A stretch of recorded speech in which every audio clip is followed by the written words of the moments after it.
नमस्कार, जन media TV में आप सभी दर्शकों का बहुत बहुत स्वागत है। आज का ये खास कार्यक्रम हमने लिया है। जन मीडिया टीवी ने 1000 अपने एपिसोड्स कंप्लीट होने पे लिए है और हमारे साथ आज खास अतिथि हैं, ग्राम उदय फाउंडेशन से प्रेसिडेंट हैं संजीव तिवारी जी। और ये जो घटनाक्रम आजकल चल रहा है, चाहे वो देश का हो चाहे विदेश का हो, बहुत से ऐसे परिदृश्य आपको सामने देखने को मिल रहे हैं जो कि अचंभित करते हैं। वो चाहे अर्थव्यवस्था की बारी हो, चाहे सामाजिक समरसता की बारी हो।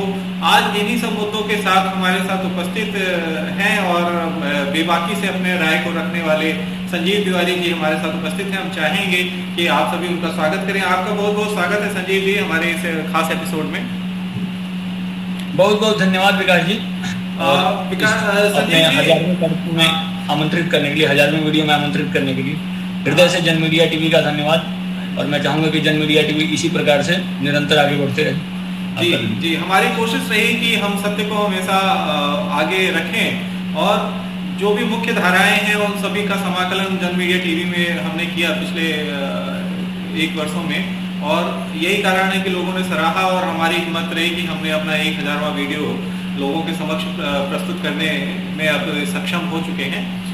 संजीव जी, बहुत सारी घटनाएं अभी घटित हो रही हैं, चाहे अगर वैश्विक आधार पर भी देखें तो रशिया यूक्रेन का है, सामाजिक समरसता नहीं है, फूड की स्क्रैसिटी दिखाई देती है। अगर हम बात करें पाकिस्तान की तो पाकिस्तान में भी अलग सा IMF ने उनके पूरे बजट को टेक ओवर कर रखा है। फिर अगर हम बात करें पाकिस्तान की तो श्रीलंका की बात करें तो श्रीलंका में भी हमारी स्थिति जो है वहाँ पे आज ही की घटना है जहाँ राजपक्षे को वहां से छोड़ के जाना पड़ा है। और अगर यूरोप की स्थिति देखें तो यूरोप में भी घटनाएं जो हैं सो बहुत तेजी से बदल रही हैं। ये इस तरह की जो घटनाएं हैं उसको आपकी जो संस्था है ग्राम उदय फाउंडेशन किस परिदृश्य में देखती है और क्या वाकई में इसका क्या कोई सॉल्यूशन हो सकता है? क्योंकि जब भी हम बात कर रहे हैं फूड स्कैर्सिटी हमारे पास एक बहुत बड़ी समस्या है और हम इंडस्ट्री डेवलपमेंट की बात करते हैं, ये कहीं ना कहीं बेमानी मुझे दिखाई देती है। संजीव जी प्लीज। बहुत बहुत धन्यवाद विकास जी। सारे विषय को आपने स्पष्ट कर दिया और जो वैश्विक समस्याओं को आपने हमारे समक्ष रखा है। देखिए, विश्व की जितनी भी समस्याएं, जिस प्रकार की भी समस्या का स्वरूप बदल सकता है। यह बात हमको गांठ बांध लेनी होगी कि विश्व की सभी प्रकार की समस्याओं का समाधान भारत के पास है। भारत की परंपरा में सभी वैश्विक जितनी ग्लोबल प्रॉब्लम्स हैं, सारी समस्याओं का समाधान भारत के पास अंतर्निहित है और भारत करने में सक्षम है। चाहे वो आर्थिक समस्या हो, चाहे वो किसी प्रकार की समस्या अर्थ से संबंधित हो, स्वास्थ्य से संबंधित हो, शिक्षा से संबंधित हो। अगर सीधे शब्दों में कहें तो एक स्टेबल इकोनॉमिक्स की बात केवल और केवल वैश्विक पटल पे भारत ही कर सकता है। अभी आप देख लीजिए श्रीलंका की क्या स्थिति है। श्रीलंका में पूरा का पूरा इकोनॉमिकल क्राइसिस है।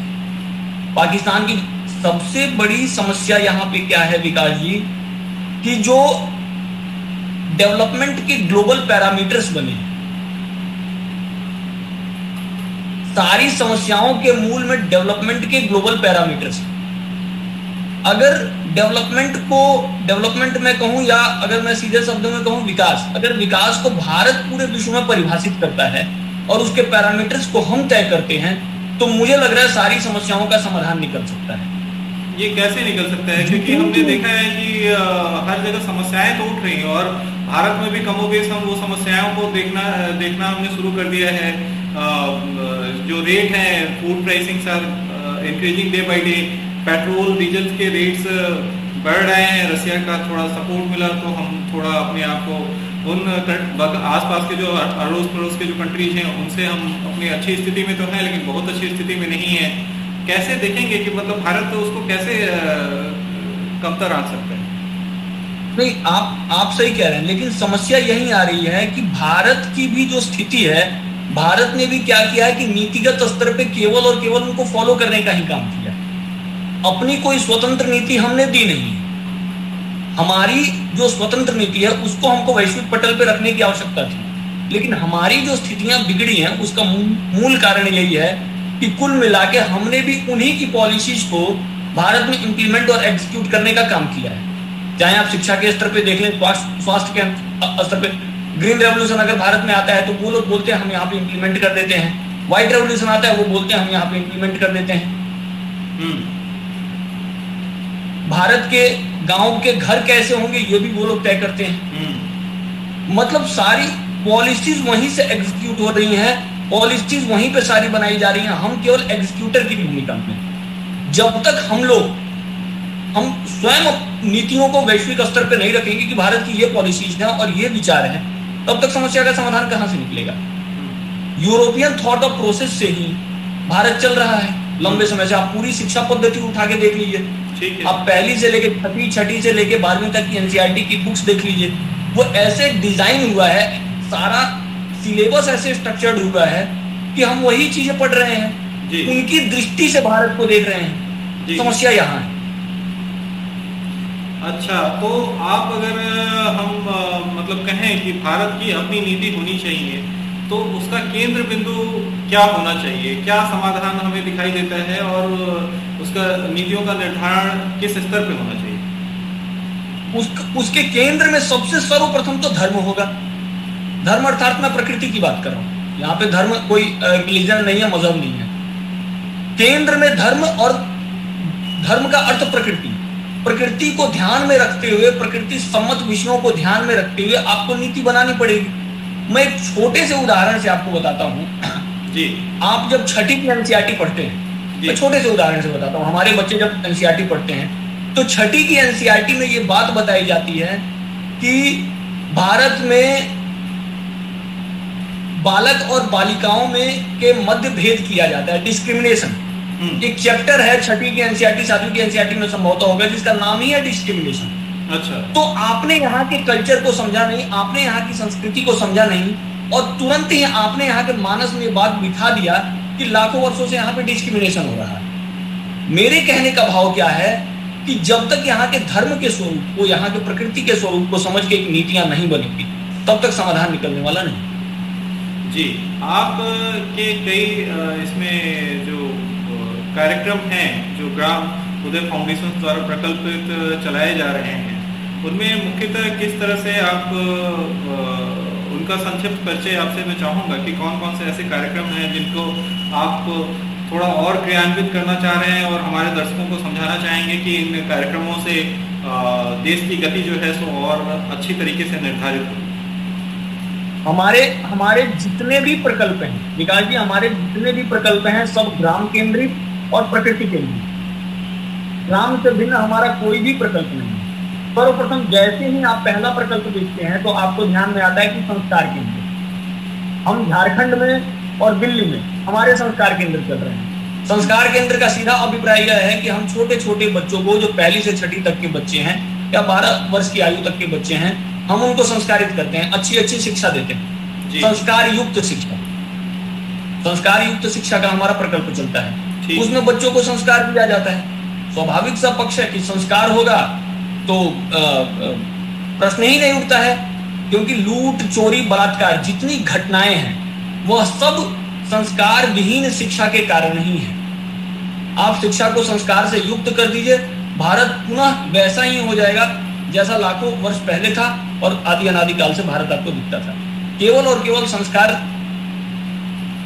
शिक्षा संस्कार से मुक्त हुआ तो आपको ये स्वरूप दिख रहा है। तो हमारा एक प्रकल्प है भारत के गांव गांव में बच्चों को संस्कार युक्त शिक्षा देना, माता पिता के साथ। संस्कार का अर्थ हम यहाँ पे बहुत विराट और शास्त्रीय स्वरूप उसका नहीं रख रहे हैं। संस्कार का सीधा अभिप्राय यह है एक व्यवहारिक जीवन शैली की, माता पिता के साथ कैसे रहना, मित्रों के साथ कैसे रहना, पर्यावरण के प्रति आपका क्या व्यवहार होना चाहिए, नदियों के प्रति आपका क्या व्यवहार होना चाहिए, वृक्षों के प्रति आपका क्या व्यवहार होना चाहिए।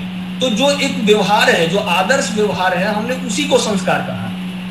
आदर्श व्यवहार का ही नाम संस्कार है। तो हमारा पहला प्रकल्प है संस्कार केंद्र, जो कि अभी 2 स्थानों पे चल रहा है, एक दिल्ली में चल रहा है और एक झारखंड के रामगढ़ में चल रहा है। दिल्ली में यहाँ द्वारका मोड़ के समीप चलता है और झारखंड में रामगढ़ में।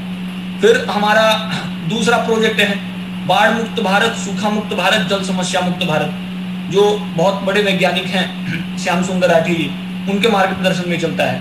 हम उसमें सीधा सीधा कहते हैं कि जो बाढ़ है, अभी आसाम में बाढ़ आई हुई है, तो हम उसके परिप्रेक्ष्य में बार बार यही कहते हैं कि बाढ़ जो है वो कंप्लीटली जो है वो एक आर्टिफिशियल और मैन मेड आपदा है। और वो कैसे सॉल्व आउट होगा? तो सीधी बात है, जो नदियों का अतिरिक्त जल जो समुद्र में चला जाता है उसको संचित करना, उसको संचित करने का जो पूरा प्रोजेक्ट हो राठी जी ने बनाया हुआ है।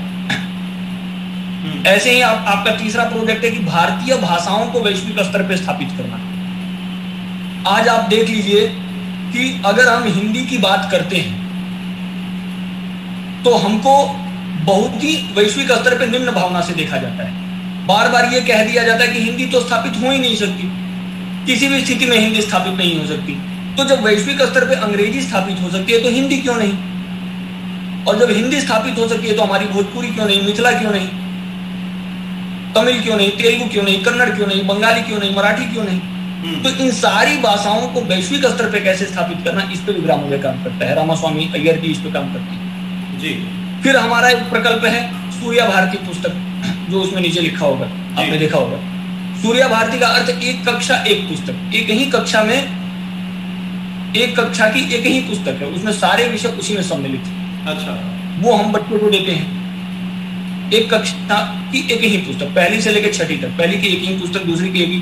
तो इससे बस्ते का बोझ भी कम हो जाता है, मेंटल प्रेशर भी बच्चों का कम हो जाता है। बुक का कॉन्सेप्ट हमारे पास डिजाइन है, हमारे पास बुक्स पड़ी हुई हैं, वो हम दे देते हैं बच्चों को। फिर हमारा प्रकल्प जो है भांग गांजा, ये जो है ये सारा विषय, इसको मैन्युफैक्चरिंग में, क्योंकि ये तो प्रकृति द्वारा उत्पन्न होता है, तो मैन्युफैक्चरिंग, इससे कुर्ते तैयार करना, इसका तेल तैयार करना, इससे कई सारे प्रोडक्ट तैयार करना। तो भांग गांजा का जो महत्व है, जिसको ब्रिटिशर्स ने बैन कर दिया था केवल और केवल अल्कोहल इंडस्ट्री को एस्टेब्लिश करने के लिए। हर चीज की अपनी लिमिट होती है, हमने उसमें यही कहा है कि दूध इतना लाभकारी होता है तो उसकी भी अपनी एक लिमिट है, तो भांग और गांजा की भी एक लिमिट होगी। आप उस लिमिट में लीजिए, वो औषधि की तरह काम करेगा। ब्रिटिशर्स ने पूरी प्लानिंग से बैन कर दिया था, तो हम इसमें यही कह रहे हैं कि जो उसका जो यूज है, जो उसका मैन्युफैक्चरिंग यूज है या जो मेडिकल यूज है, उसको भारत में बढ़ावा देना चाहिए। फिर हमारा एक प्रकल्प है, हमारी पुस्तक है विकास वर्सेस डेवलपमेंट, वो भी हमारा एक प्रोजेक्ट है, उसको गांव-गांव तक पहुंचाना। तो इस प्रकार के जो प्रोजेक्ट हैं, जो गांव केंद्रित हैं, गांव से संबद्ध है, इन विषयों पे हम काम करें।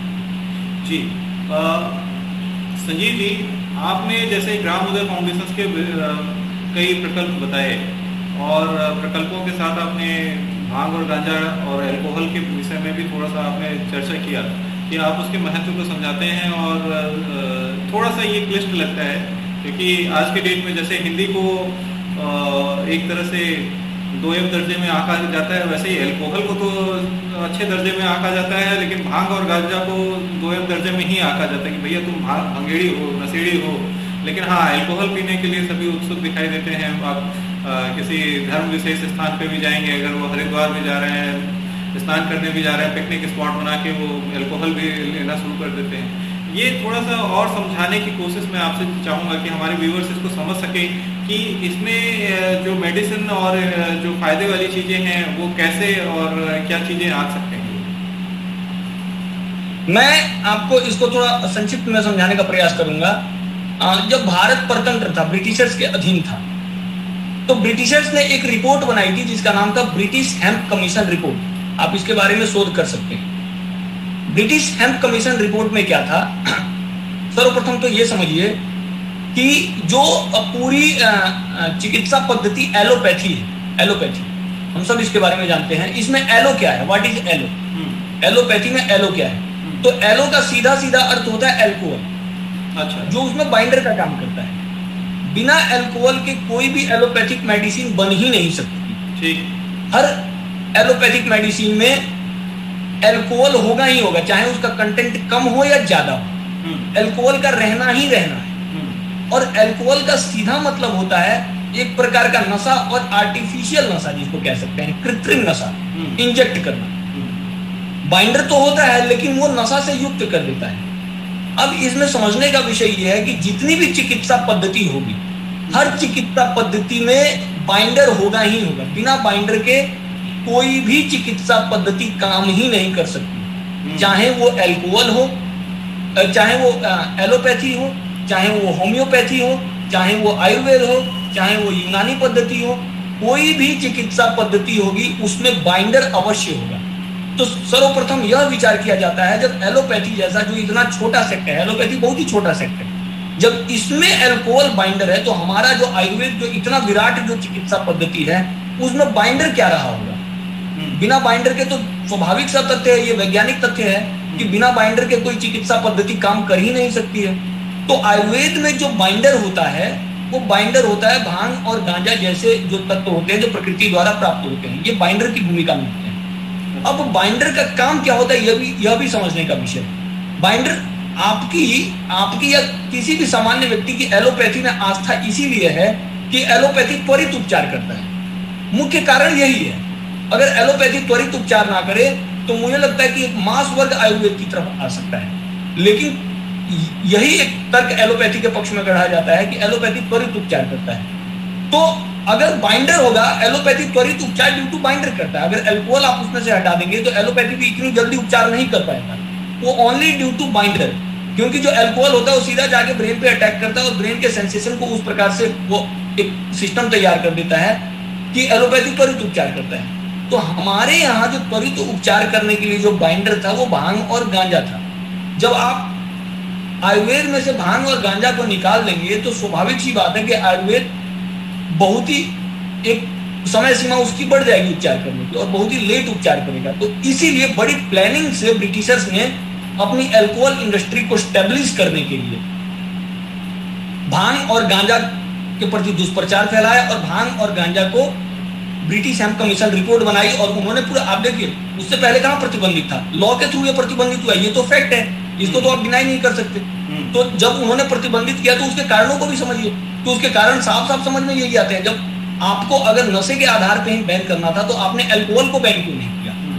सबसे बड़ा तर्क ये है कि जब आप भांग और गांजा को पूरे देश में बैन कर सकते हैं तो आपने पूरे देश में अल्कोहल को बैन क्यों नहीं किया है, जो कि आर्टिफिशियली डिजाइन होता है, लेबोरेटरी में तैयार होता है, उसे कोई पृथ्वी तो उत्पन्न करती नहीं है। दूसरी बात ये जो कुतर्क गढ़ा जा रहा है कि एडिक्शन है, नशा है, तो अगर आप प्रति एक दिन में दूध भी 25 से 30 लीटर नहीं पी सकते, जब इतने लाभकारी तत्व, तो दूध की भी एक सीमा है, तो भांग और गांजा की भी एक सीमा होगी, एक लिमिट होगा। चाकू से किसी का इलाज भी होता है और किसी की हत्या भी होती है। तो इसका अर्थ ये तो नहीं है कि चाकू को बैन कर दिया जाए। बैन हमारे यहाँ मर्डर को किया जाता है, हत्या को किया जाता है। तो भांग और गांजा को बैन करने का कोई लॉजिक दिखता नहीं है। ये तो प्रकृति इसको उत्पन्न कर रही है, पृथ्वी से ये उत्पन्न हो रहा है। जो चीजें पृथ्वी, हाँ, आप उसका प्रयोग कैसे करना उसके लिए एक्सपर्ट्स हैं हमारे यहाँ, बहुत सारे एक्सपर्ट्स हैं जो इस पे राय दे सकते हैं, आयुर्वेदिक एक्सपर्ट्स हैं जो इसके बारे में जानते हैं, तो उनसे परामर्श लेके इस विषय पे काम किया जा सकता। जी, जाते जाते संजीव जी आपसे मैं थोड़ा सा ये पूछना चाहूँगा कि अभी जिस तरह से हमारा फोकस शिफ्ट होता है, हम अर्बन कल्चर की तरफ अपने आप को प्रमोट करते हैं, ठीक है, गांव से हम अपने आप को थोड़ा सा दूरी रखना चाह रहे हैं। दूसरा क्या है कि गांव में भी वही हम धारणाएं वो प्रवाहित करना चाह रहे हैं जो अर्बन में हमें दिखाई देता है। जो सबसे क्लिष्ट मुझे दिखाई देता है आज की जो वैश्विक स्थिति, जो सबसे बड़ी प्रॉब्लम में है, पूरा ग्लोबल सिनेरियो जिसमें फंसा हुआ है, और वो है फूड की स्कैर्सिटी। क्या हमें ये नहीं सोचना, पुनः इनको रिपीट कर दीजिए। फूड स्कैर्सिटी, खाने की कमी, खाद्य पदार्थों की कमी। जब हमें ये समझ में आया कि खाद्य पदार्थों की कमी ही सबसे बड़ा एक चैलेंज हो सकता है, पॉपुलेशन का साइज बढ़ता जा रहा है, फिर हमारी जो इकोनॉमी होनी चाहिए वो कृषि आधारित ना होके इंडस्ट्री आधारित या फिर और सर्विस इंडस्ट्री आधारित कैसे हो सकती है। मैं चाहूँगा इस पे आपके दो शब्द। देखिए, ये एक बहुत बड़ा भ्रम उत्पन्न किया गया है कि हमारे यहाँ भोजन और खाद्य पदार्थ की कमी है। सबसे बड़ा पक्ष आप ये देखिए कि मैं इसको आफ्टर ग्रीन रेवोल्यूशन आपको समझाने का प्रयास करूंगा। भारत या पूरे विश्व को दो खंडों में आप देखिए, ग्रीन रेवोल्यूशन से पहले और ग्रीन रेवोल्यूशन के बाद। ठीक, ग्रीन रेवोल्यूशन से पहले क्या स्थिति थी और ग्रीन रेवोल्यूशन के बाद क्या स्थिति है। तो जो सबसे बड़ा भ्रम उत्पन्न किया गया वो ये भ्रम उत्पन्न किया गया ग्रीन रेवोल्यूशन के पक्ष में, जो तर्क गढ़े गए कि हमारे यहाँ भोजन की कमी है, भूखमरी है, इसीलिए ग्रीन रेवोल्यूशन लाना पड़ रहा है। यही तर्क गढ़ा गया ना, ठीक, कि लोग भूखमरी के दौर से गुजर रहे हैं, इसलिए ग्रीन रेवोल्यूशन लाने की जरूरत है और इसलिए ग्रीन रेवोल्यूशन लाया जा रहा है। तो जब आप ये कह रहे हैं कि लोग भूखमरी के दौर से गुजर रहे हैं इसलिए हम ग्रीन रेवोल्यूशन ला रहे हैं, तो निश्चित ही आपकी भावना यह रही होगी कि लोग मरे ना, तभी तो आप ग्रीन रेवोल्यूशन लेके आते हैं। लेकिन इसके उल्टा क्या दिखता है कि अगर आप प्रति 100 व्यक्ति डाटा निकालें कि ग्रीन रेवोल्यूशन से पहले प्रति 100 व्यक्ति कितने मरते थे और ग्रीन रेवोल्यूशन के बाद प्रति 100 व्यक्ति मरने वालों की संख्या क्या है, तो आपको पता चलेगा कि इन दोनों में कम से कम 1000 गुने का डिफरेंस है। ये जो अनुपात आप देख रहे हैं कि 100 में कितने लोग डेथ का जो रेशियो है वो किसी पर्टिकुलर सब्जेक्ट है, मतलब फूड स्कैर्सिटी की वजह से या फिर रिगार्डिंग फूड? अच्छा, food regarding due to food, मैं अभी केवल यहाँ पे अनाज पे ही केंद्रित हूँ, खाद्य पदार्थों पे ही केंद्रित। ठीक। क्यों? इसके पीछे क्योंकि यूरिया, डीएपी फर्टिलाइजर द्वारा जो पोषित अन्न आपने ग्रहण किया है, जिसको आप सीधा सीधा विष कह सकते हैं, तो उस विष की वजह से जो हॉस्पिटल का पूरा स्ट्रक्चर खड़ा हुआ है, डायबिटीज, कैंसर, हार्ट अटैक, ये सब तो फूडिंग की वजह से ही हुआ है ना। आपका तेल खराब हो गया, आपकी घी खराब हो गई, आपका दूध खराब हो गया, आपका गेहूं खराब हो गया, आपका चावल खराब हो गया, तो ये सब तो ड्यू टू फूडिंग ही है। तो ये तो पूरा हॉस्पिटल का इंफ्रास्ट्रक्चर खड़ा हुआ है, ये सब तो मरने वालों, ये बहुत बड़ा कुतर्क गढ़ा गया है कि मरने वालों की संख्या कम हुई है। इसके उलट दिखता है कि मरने वालों की संख्या बढ़ी है प्रति 100 व्यक्ति। मैं प्रति 100 व्यक्ति बात कर रहा हूँ, ओवरऑल क्या हो सकता है मैं नहीं जानता, लेकिन प्रति 100 व्यक्ति मरने वालों की संख्या, आप किसी एक गांव का सर्वे कर सकते हैं कि उस गांव में लोग ज्यादा बीमार पड़ रहे थे बिफोर ग्रीन रेवोल्यूशन या आफ्टर ग्रीन रेवोल्यूशन। तो आपको ये एक ऐसा फैक्ट है जिसको डिनाई कर दिया जाता है, जिस पर कोई चर्चा नहीं होती है। यही काम हुआ व्हाइट रेवोल्यूशन के बाद भी, झूठ गढ़ा गया कि दूध की कमी है, जबकि दूध के नाम पे जहर उपलब्ध करवा दिया गया।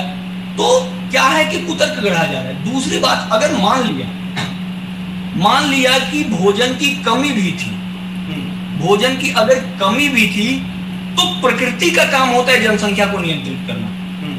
हमारे यहाँ जनसंख्या जो है वो प्राकृतिक रूप से नियंत्रित होती है, आर्टिफिशियली पॉपुलेशन को कंट्रोल नहीं किया जा सकता। आर्टिफिशियली अगर आप पॉपुलेशन को कंट्रोल करने का प्रयास करेंगे तो उसके भयावह दुष्परिणाम आपके सामने। जी संजीव जी, आपका बहुत बहुत धन्यवाद। आपने बहुत सटीक जानकारी दी और आपका इस कार्यक्रम में आपने जो 1000 हमारा जो एपिसोड था उसमें आपने सकारात्मक भूमिका के साथ ये सॉल्यूशंस देने की कोशिश करी कि कैसे हम जो भारतीय अगर नीतियों की बात करें और भारतीय जो जन चेतना है अगर उसको एक बार फिर से प्रवाहित किया जाए तो विश्व के पटल पे जो सारी समस्याएं हैं उनका समाधान और निराकरण जरूर निकाला जा सकता है। चाहे वो भांग और गांजे की बात करें और अल्कोहल से दूरी बनाने की बात करें या फिर शिक्षा की बात करें या भाषा की बात करें या फिर रूरल इकोनॉमी की बात करें, आपने सभी महत्वपूर्ण पक्षों पर अपने पूरी बेबाकी से राय रखी, उसके लिए आपका बहुत बहुत धन्यवाद। हम फिर नेक्स्ट कार्यक्रम में आपसे फिर मुलाकात करेंगे, तब तक के लिए मुझे इजाजत दीजिए। बहुत बहुत धन्यवाद संजीव जी आपका। बहुत बहुत धन्यवाद आपका, पुनः धन्यवाद।